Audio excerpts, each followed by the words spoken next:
cada día la palabra derecho humano está tomando relevancia y hoy surgen nuevos segmentos, nuevos grupos que de alguna forma están diciendo: nosotros tenemos un derecho igual que el resto. Y por eso el derecho está cambiando de una forma muy acelerada. Yo me asombro, estoy sorprendido de la forma que las legislaciones están cambiando a nivel mundial. Incluso hoy que estamos viviendo una pandemia, hay legislaciones que están haciendo cambios radicales al punto de que hoy se cuestiona la democracia, se cuestiona dependiendo del ámbito de donde alguien esté viendo. Entonces, cuando nosotros hablamos de la coraza de justicia, ¿cómo la entendemos? Que es un asunto espiritual, pero que a la misma vez tiene algo de practicidad en la vida diaria. La coraza de justicia, Pablo la utiliza como una forma de expresar con claridad, de forma tangible, una idea espiritual. Igual que Jesús lo hizo con las parábolas, como cuando Jesús decía: el reino de los cielos es como. De esa misma manera, Pablo está hablando de una armadura espiritual, de cómo opera el reino de los cielos.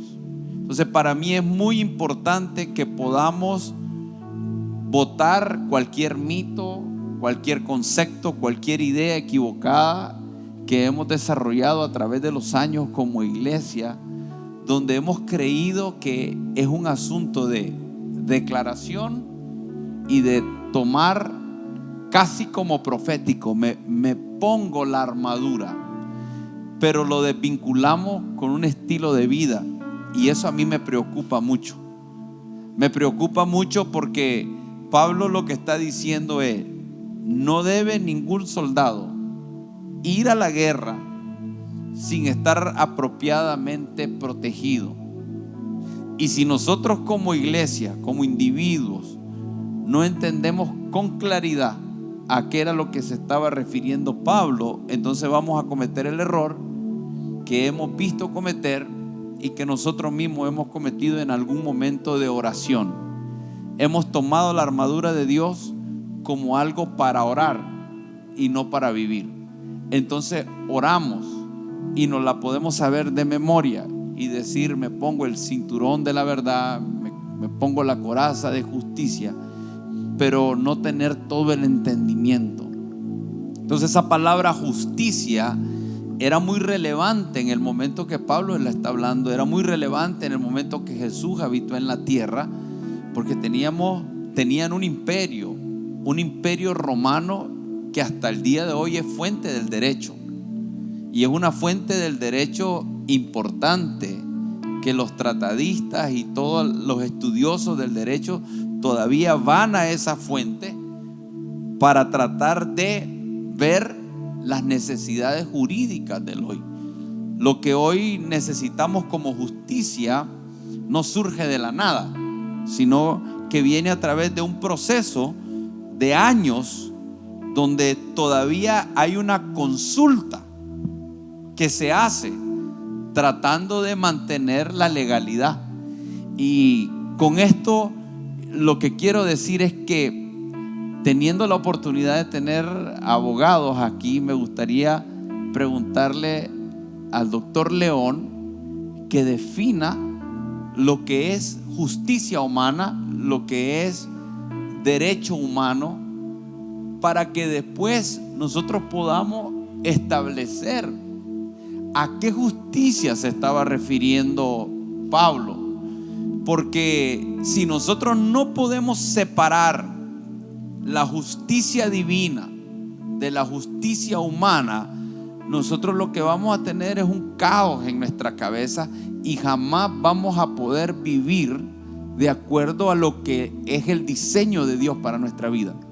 Y ahí es donde hay una justicia humana que se le llama derecho humano, hay una justicia divina, que es lo que Dios ve como justo, y vamos a tocarlo, pero también hay una autojusticia, y es el deseo del hombre de hacer que aquello que él considera que es justo se aplique como él quiere. Y este tema es tan importante porque es el problema que el mundo vive hoy. Todos tenemos derecho, todos tenemos una perspectiva de la vida, y no nos interesa el derecho ajeno, no nos interesa lo que es justo.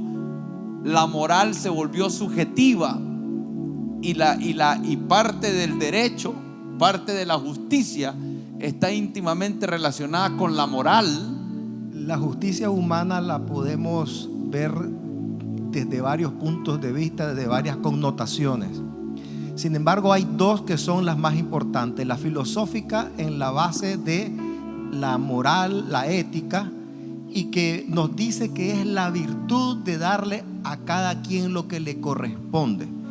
La otra es la formal, jurídica, y aquí estamos hablando de un ordenamiento jurídico, de un conjunto de normas preestablecidas que regulan las relaciones entre los individuos de una sociedad determinada, y que son aplicadas y administradas por órganos y personas competentes. Esto sería tribunales y jueces.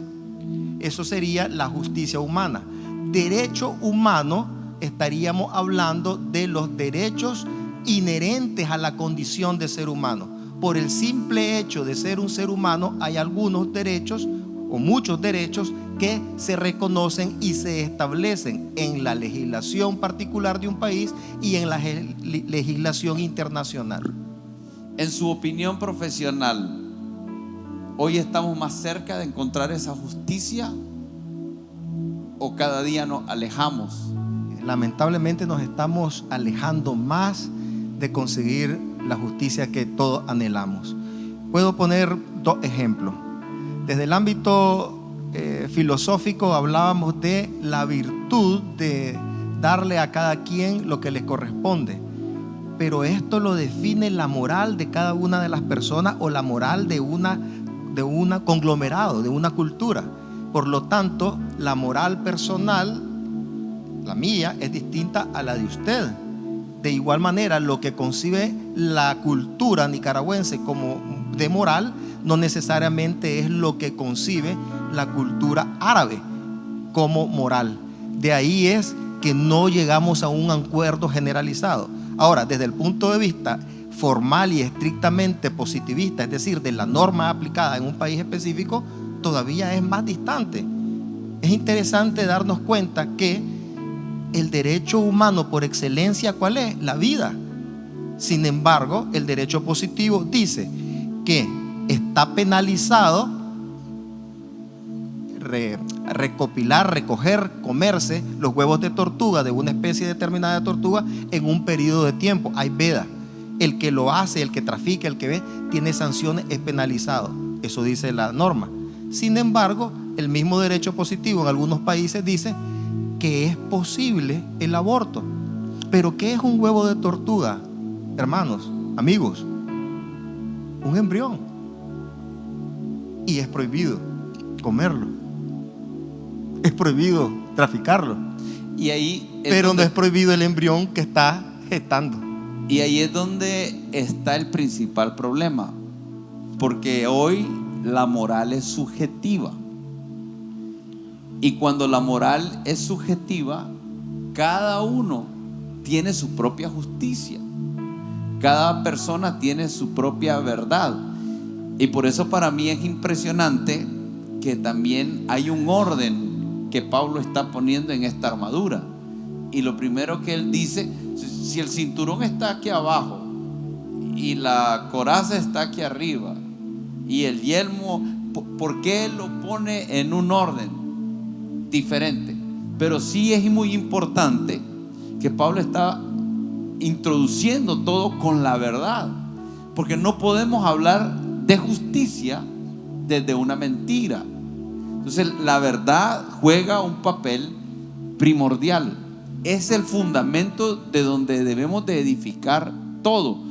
Pero si la justicia es subjetiva, y este es uno de los dilemas filosóficos, sociales, psicológicos, en todos los ámbitos se está dando este debate.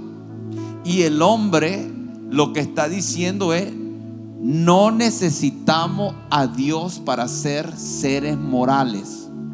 Y esa es una declaración peligrosísima. Es la declaración que se está dando en los ámbitos más altos, en las instituciones más altas, se está dando en los lugares donde se toman las decisiones más trascendentales. No necesitamos a Dios para ser seres morales.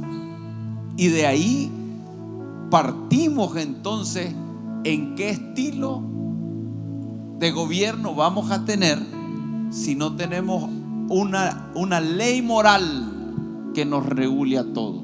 Al que no conoció pecado, por nosotros lo hizo pecado, para que nosotros fuésemos hechos justicia de Dios en él. Y ahí comenzamos a ver la palabra justicia de Dios. Romanos capítulo 3 verso 24 dice: siendo justificado gratuitamente por su gracia, mediante la redención que es en Cristo Jesús, a quien Dios puso como propiciación por medio de la fe en su sangre, para manifestar su justicia a causa de haber pasado por alto en su paciencia los pecados pasados, con la mira de manifestar en este tiempo su justicia, a fin de que Él sea el justo y el que justifica al que es de la fe de Jesús. ¿Dónde pues está la gastancia? ¿Queda excluida por cuál ley? ¿Por la de las obras? No, sino por la ley de la fe. Concluimos pues que el hombre es justificado por fe sin las obras de la ley. Entonces ahí nos está hablando de un Dios que dice que su justicia fue al que no cometió pecado, hacerlo propiciación por los pecados de la humanidad. ¿En qué mente humana puede caber eso?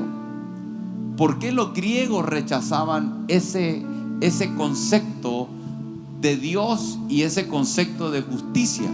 Porque el griego, que es razonamiento humano, que es filosofía humana, decía: ¿cómo es posible que un Dios se haga hombre y muera? Es imposible. ¿Y cómo es posible que ese Dios muera por seres humanos que lo que merecen es la muerte? Entonces eso es justicia divina. Cuando Pablo nos dice ahí en Efesios que nos pongamos la coraza de justicia, tenemos que tener un entendimiento de la justicia total para después saber cuál es la justicia en la cual hoy nos toca caminar. Jesús nos justificó por su sacrificio en la cruz del Calvario. Pero esa palabra, pastor, justificar, en lo que estuvimos estudiando para preparar este bosquejo, es un término jurídico que significa absolver a alguien, declararlo justo, y proporciona una sentencia favorable en un juicio. Y se traduce como el acto de Dios de quitar la culpa, de quitar la pena del pecado, y que al mismo tiempo hace justo a un pecador por medio del sacrificio de Cristo. Esta palabra, aunque la pasamos muchas veces por alto, es una palabra con un gran significado para nuestra vida espiritual. Veámoslo de esta manera. Dice la palabra de Dios: la paga del pecado es muerte. Significaba que ya había una condena para el pecado del hombre. Y también la palabra de Dios declara que por cuanto todos pecaron, todos han sido destituidos de la gloria de Dios. O sea, todos estábamos incluidos en esta condena, todos teníamos ese cargo ya sobre nosotros, y había también una sentencia: la paga del pecado es muerte. Hablar de la justificación es algo increíble para nosotros entenderlo, porque significa, como decía el pastor Arsenio, que Dios a través de Cristo nos quita la culpa, nos libra la condena, nos restituye como hijos de Dios y nos asigna una nueva identidad, y es justo. El justo es aquel que ha sido justificado por Dios a través de Jesucristo, y por eso también se nos manda a vivir en esa nueva vida que nosotros adquirimos hoy a través de la justicia de Dios. Hablar de la justicia de Dios yo lo veo como una protección para nosotros, pastor, porque Dios es poniendo Dios todos los elementos necesarios para que nosotros estemos protegidos de todo aquello que nos iba a venir como una condena, como un juicio para nuestras vidas. Romanos capítulo 10 verso 3 dice: porque ignorando la justicia de Dios, y esa palabra ignorar, hay diferentes maneras de ignorar. Yo ignoro deliberadamente aún sabiendo, o desconozco. En este caso ellos conocían, pero decidieron hacerlo a un lado. Por eso es que dice la palabra: a los suyos vino y los suyos no le recibieron.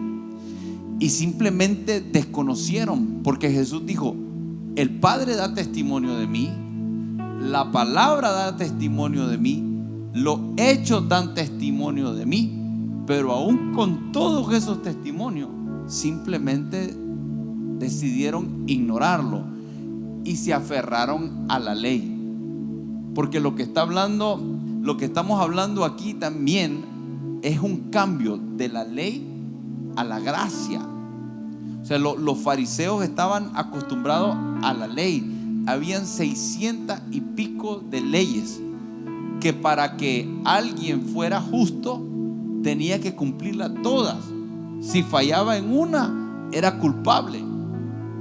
Por eso es que había todo un ritual anualmente que se hacía para presentarse por los pecados de todo el pueblo anualmente al Señor, y era un sacrificio constante. O sea, cuando Jesús viene presentando la gracia y viene a justificarnos ya no por la ley, sino por un sacrificio en su sangre de una vez y para siempre. Pero dice aquí: porque ignorando la justicia de Dios y procurando establecer la suya propia. Y me gusta que dice procurando, porque eso es lo que hacemos. Procuramos, pero no lo vamos a lograr. Dice: procurando establecer la suya propia, no se han sujetado a la justicia de Dios, porque el fin de la ley es Cristo, para justicia a todo aquel que cree. Porque de la justicia que es por la ley, Moisés escribe así. La justicia por la ley, dice Moisés, escribe así: el hombre que haga estas cosas vivirá por ellas. Pero la justicia que es por la fe dice así: no digas en tu corazón quién subirá al cielo, esto es para traer abajo a Cristo, o quién descenderá al abismo, esto es para hacer subir a Cristo de entre los muertos. Mas, ¿qué dice? Cerca de ti está la palabra, en tu boca y en tu corazón está la palabra de fe que predicamos. Que si confesáremos con tu boca que Jesús es el Señor y creyeres en tu corazón que Dios lo levantó de los muertos, serás salvo. Porque con el corazón se cree para justicia, pero con la boca se confiesa para salvación. Y una vez más, la coraza que protege el corazón. La justicia divina es un asunto que se establece primeramente en el corazón del ser humano. Algo que es importante ver acá es que Pablo nos da un elemento importante a la hora de la coraza de justicia, y es entender el anhelo de Dios de posicionar nuestra vida en un ámbito de justicia. Pero algo que se hablaba, y lo decía el pastor Arsenio y lo decía León, era esto: la justicia nace desde un marco de referencia, y en este caso el marco de referencia debe de ser Dios, su palabra, su ley. Entonces muchas veces yo he encontrado opiniones donde hay personas que dicen: ok, en el Antiguo Testamento estábamos regidos por la ley, en el Nuevo Testamento nos movemos por la gracia. Pero he escuchado comentarios donde pareciera que hay personas que dicen: no, entonces ya la ley no es necesaria, ya los mandamientos no son necesarios, y comienzan a desarrollar una vida solo asentada en la gracia. Pero cuando yo deseo vivir en justicia, posicionarme en la justicia divina, yo necesito el marco de referencia de los mandamientos de Dios, de la ley. Por eso Pablo en Romanos 7:7 dice que es por la ley que nosotros conocemos el pecado. Es por la ley que nosotros definimos lo que está mal en nosotros, lo que está desalineado de la perfecta voluntad del Señor. Pero cuando yo comienzo a desarrollar una vida de justicia, una vez que conozco mi posición, yo sí necesito avanzar a la gracia, yo sí necesito avanzar en la fe en Jesucristo, para que a través de su acto de justicia toda mi condición sea renovada y transformada. Yo quisiera agregar algo muy práctico, tratando de hacer un replanteo de todo lo que se acaba de exponer. Y pareciera que me voy a retraer al inicio, pero déjeme presentarle un punto que es muy importante, porque estamos hablando de justicia como una forma espiritual en una armadura que nos protege en una vida continua. Creo que muchas veces tenemos problemas con el manejo de algunas palabras y conceptos. Y para mí esta parte de la escritura, en lo que estamos hoy compartiendo hasta estos minutos, hay dos puntos que quiero. Primero, la palabra vestidos, creo que a veces la sacamos de ese principio gramatical del sonido que tiene una palabra. ¿Por qué quiero entrar a esto? Porque recordemos que es una palabra que tiene una connotación imperativa, tiene un sentido de urgencia. El pastor Arsenio estaba hablando: oro, me pongo, salgo, me quito. Y si no logro comprender que Dios me está diciendo, primero te estoy hablando que hay una lucha. La lucha está presente en todo momento, la lucha sale sin previo aviso. Entonces mi vida debería de tener un estilo espiritual de constantemente estar con una vestidura que implica una protección. El segundo punto, y viene a mi mente cuando el pastor Arsenio hablaba de que la justicia se asienta en el corazón del hombre, yo estaba meditando en una pregunta y quiero clarificar esto, porque no es una pregunta cuestionativa, sino que tiene un interés reflexivo. ¿Por qué la Biblia habla de coraza de justicia y no una coraza de verdad o una coraza de fe? Pero creo que la intención del Señor en esto es lo siguiente: el punto de partida de todos los elementos, y no me estoy adelantando, solo quiero dejarlo como una norma general, tiene que ser y ver con el corazón de cada uno de nosotros. Ahora recuerde esto: estamos viendo toda una armadura en una analogía de lo que Dios nos da para una lucha espiritual. Pero vuelvo y tomo esto: coraza de justicia. Y entendemos en la ilustración bíblica que hay un elemento de guerra que cuando uno está estudiando descubre una armazón militar que protege órganos vitales, entiéndase arterias, corazón, pulmones. Creo que estaba hablando con el pastor Ronald o el pastor Rubén que históricamente hay estrategias en la guerra, en el momento en que se utilizaban este tipo de instrumentos, que todo golpe contundente tenía la intención de matar 100%. Entonces, ¿por qué le digo esto? Porque esta coraza protege órganos vitales, el corazón. Y la Biblia nos enseña en Proverbios que de la misma manera en que hay un corazón natural, hay un corazón espiritual. Recuerde lo que dice Proverbios capítulo 4, verso 23: sobre toda cosa guardada, guarda tu corazón, porque de él mana la vida. Y retomo lo que decía el pastor Arsenio: la justicia de Dios tiene que ver con el corazón del hombre. De allí creo que podemos ir hacia todo lo que implica la armadura del Señor. Romanos 14, 17 dice: porque el reino de Dios no es comida ni bebida. En otras palabras, el reino de Dios no es un asunto de rituales, no es un asunto de liturgia. El reino de Dios es algo práctico, y el reino de Dios comienza con justicia. Por eso es que cuando nosotros leemos Mateo capítulo 6 verso 33, dice: mas primeramente buscad el reino de Dios. Pero el reino de Dios es justicia. O sea, lo primero que tiene que hacer el individuo es buscar el reino de Dios. Pero el reino de Dios se busca con justicia. En otras palabras, la justicia tiene que buscarse. Tiene que haber una intención, tiene que haber un deseo de vivir en justicia.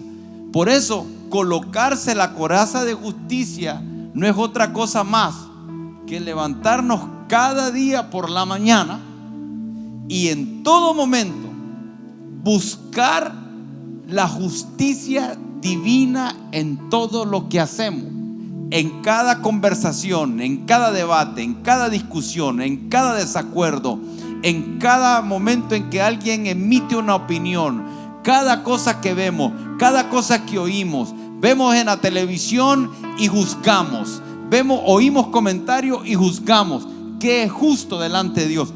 Tener la coraza de justicia es cuidar tu corazón todo el tiempo, de que tu visión de la vida sea desde una perspectiva de justicia de Dios. Ahora, para nosotros esa justicia de Dios comienza con la salvación. Confesamos con nuestra boca y creemos en nuestro corazón, porque con el corazón se cree para justicia. Por eso es que hay personas que pueden confesar a Cristo, pero nunca haber entendido en el corazón lo que es la justicia de Dios, el justo por los pecadores. Entonces se tiene que amalgamar lo que el Señor a través del Espíritu Santo hace en mi corazón con lo que yo confieso con mi boca. Entonces es justicia salvífica. Esa es la justicia que me da a mí salvación, que me da vida eterna, que me conecta con Dios, que me permite hacer ese pacto en la sangre de Cristo. Esa la hacemos cuando confesamos. Pero cuando Pablo está hablando de la coraza de justicia, está hablando de otra cosa. Está hablando de cuidar mi corazón, de tal manera que en mi corazón, la forma en que yo determino lo que es bueno, lo que es malo, lo que es justo, lo que es injusto, es desde una perspectiva divina. Y eso, hermano, nos está costando a muchos la vida. Una de las cosas con las que yo me encuentro es con personas que están enojadas en el corazón, porque lo que ellos quieren hacer no es lo que dice el Señor, y se terminan enojando. Y recuerde lo que dice la Escritura: por el incremento de la maldad. La maldad nosotros la juzgamos como aquello que es injusto. El amor de muchos se enfriará. Cuando hablamos de la coraza de justicia, es protegernos de tanta maldad a nuestro alrededor, que no querramos nosotros hacer nuestra propia justicia, que no comencemos a ver nosotros las cosas desde la justicia humana, que nos va a doler y que va a doler mucho, porque duele, enoja, da tristeza cuando la injusticia está delante de nosotros. Pero el Señor dice: el reino de Dios es justicia. Ahora, algunos se preguntan: pastor, yo no tengo paz. Pastor, yo no tengo gozo. Y fíjense en el orden que el Espíritu Santo establece el reino de Dios aquí en este contexto de Romanos capítulo 14. Dice: es justicia. Donde hay justicia habrá paz. ¿Por qué hay más conflicto hoy? Porque nos estamos alejando de la justicia. ¿Por qué va a haber más guerra? Porque nos estamos alejando de la justicia. ¿Por qué va a haber más maldad, doctor? Porque todas las leyes que estamos creando no están generando esa justicia, que solo cuando volvemos a los diseños de Dios, solo volviendo a los diseños de Dios. En los hogares hay más conflicto, en la familia hay más conflicto, porque ahora hay derechos para todo, pero no estamos prestando atención al derecho divino. Entonces no hay paz. una casa donde no hay paz, si tu casa no tiene paz, yo te garantizo, tú te preguntas cuál es la justicia divina en todos los aspectos y la paz va a venir. Y cuando hay paz, hay orden. Y donde hay orden, hay capacidad de gozarnos. ¿Y dónde se da el gozo? ¿Y dónde se da la paz?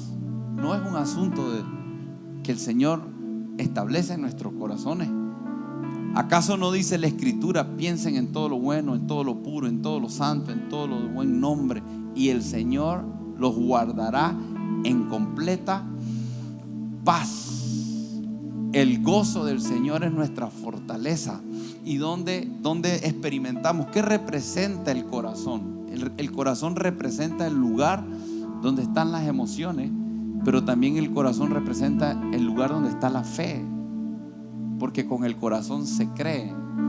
Pero dice que el corazón es engañoso más que todas las cosas.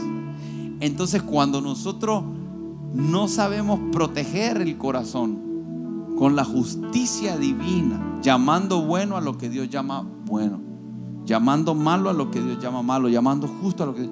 Entonces el corazón y las emociones se van por un lugar donde se genera un caos que nos lleva a perder la paz, el gozo.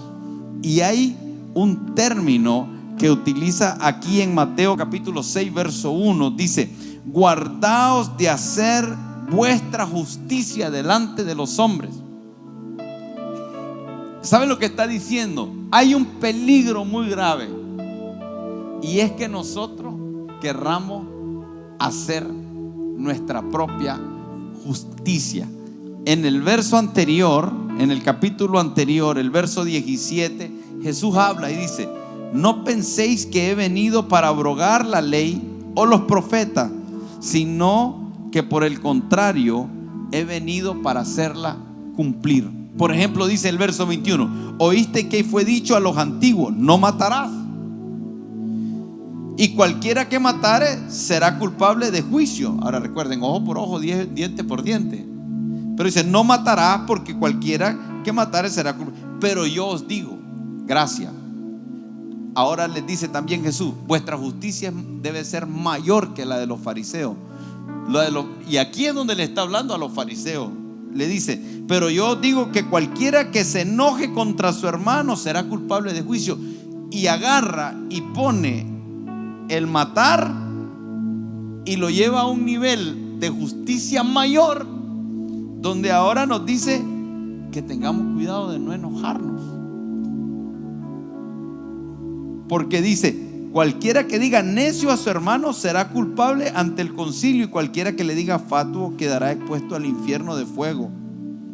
Por tanto, si traes tu ofrenda al altar y ahí te acuerdas de que tu hermano tiene algo contra ti, deja ahí tu ofrenda delante del altar, anda, reconcíliate primero con tu hermano y entonces ven y presenta tu ofrenda.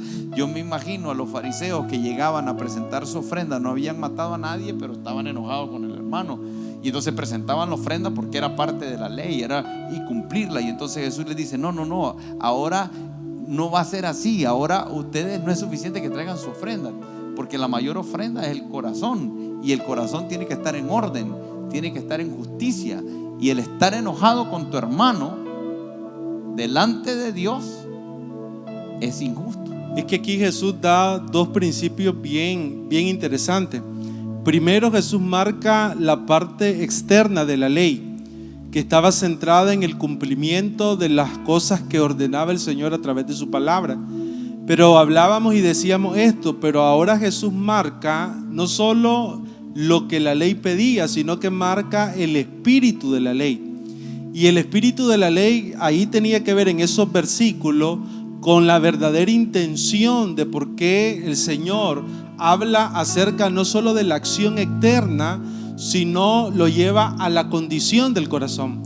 Cuando Jesús usa el ejemplo de matar, no matarás, y lo lleva ahora a la condición del corazón, no a la acción externa que era el asesinato, sino a la condición del corazón que nos puede llevar al asesinato, que estaba relacionada con el enojo.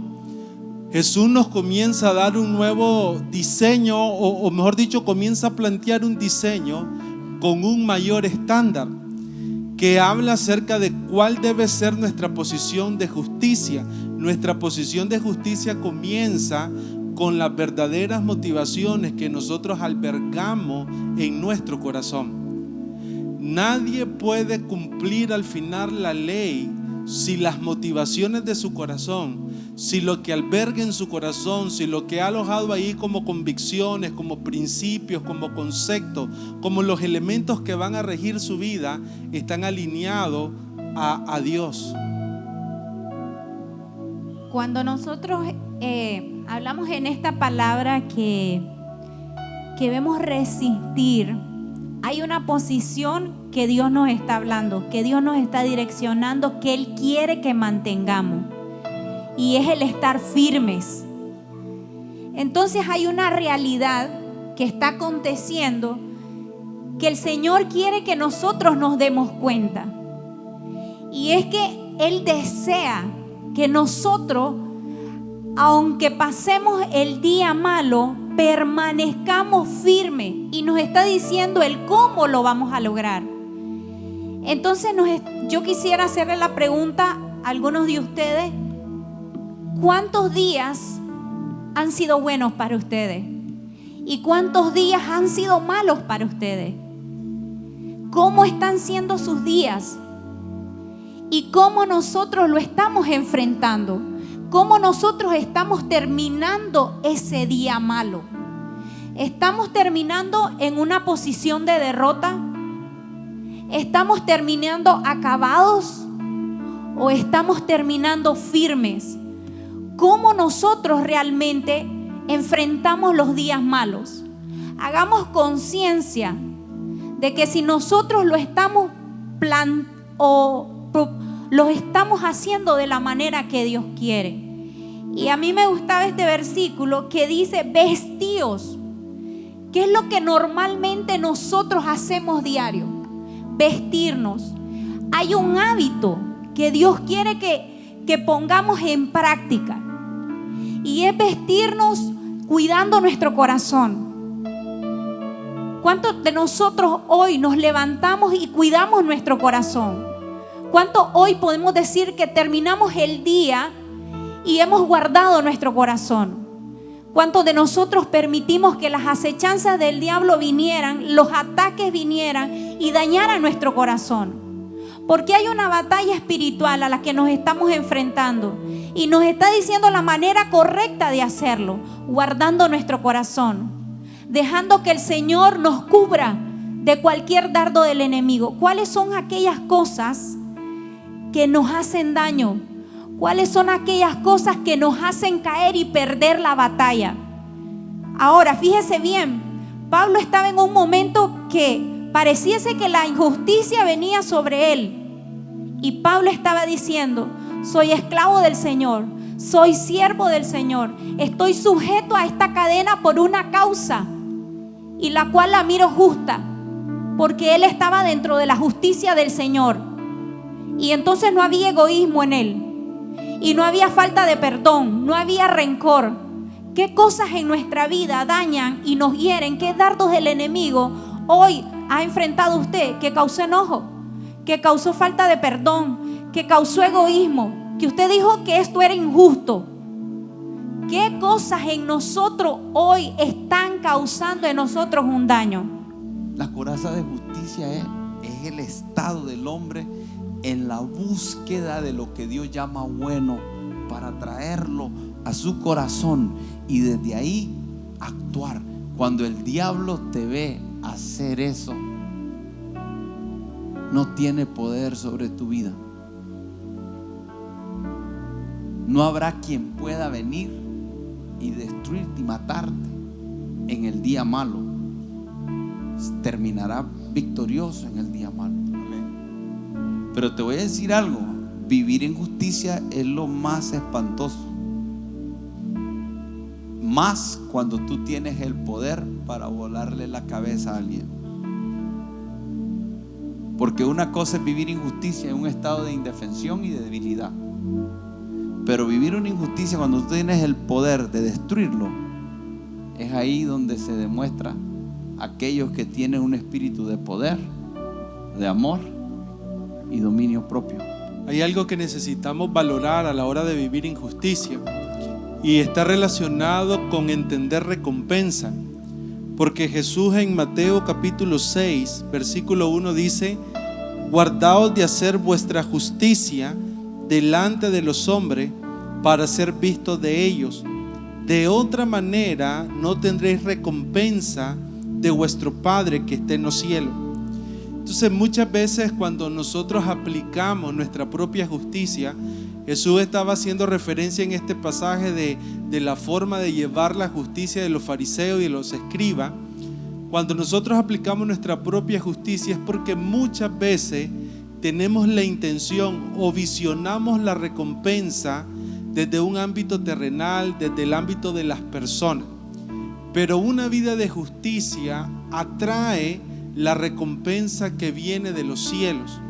Muchas veces acciones de injusticia que nosotros tenemos, muchas veces están relacionadas por el hecho de que estamos tratando de vernos bien delante de los hombres.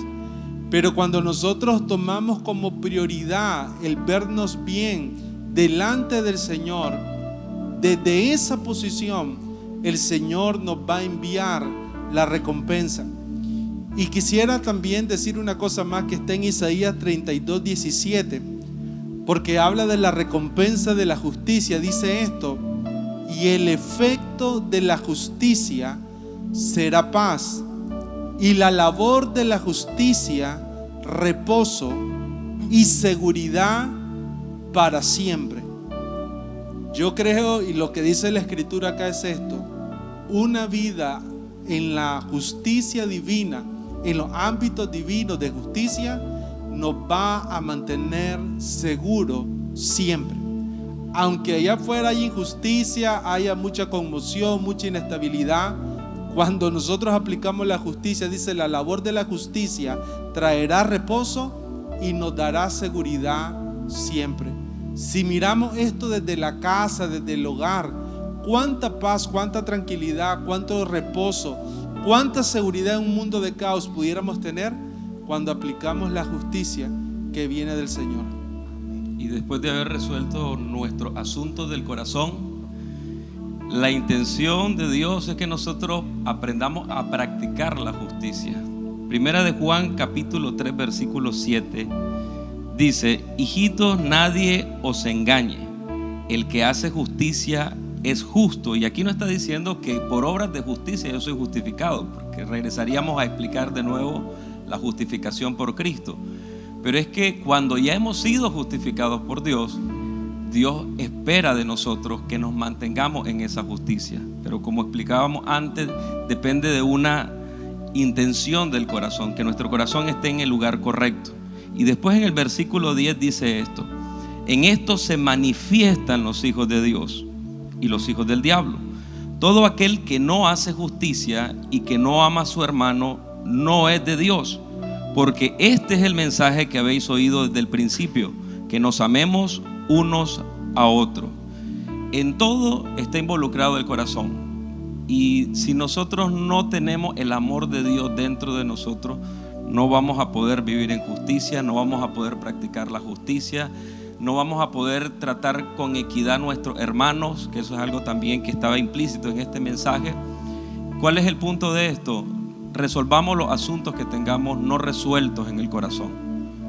Examinémonos, revisémonos, presentémonos delante de Dios, y si hay cosas que todavía nos estorban en nuestra relación con nuestros hermanos o aún en nuestra relación con Dios, resolvamos cuanto antes esos asuntos, porque entonces vamos a poder amar a nuestro prójimo, amar a nuestros hermanos y aún a nuestros enemigos, y poder practicar la justicia y que sea manifiesto en nosotros que somos hijos de Dios.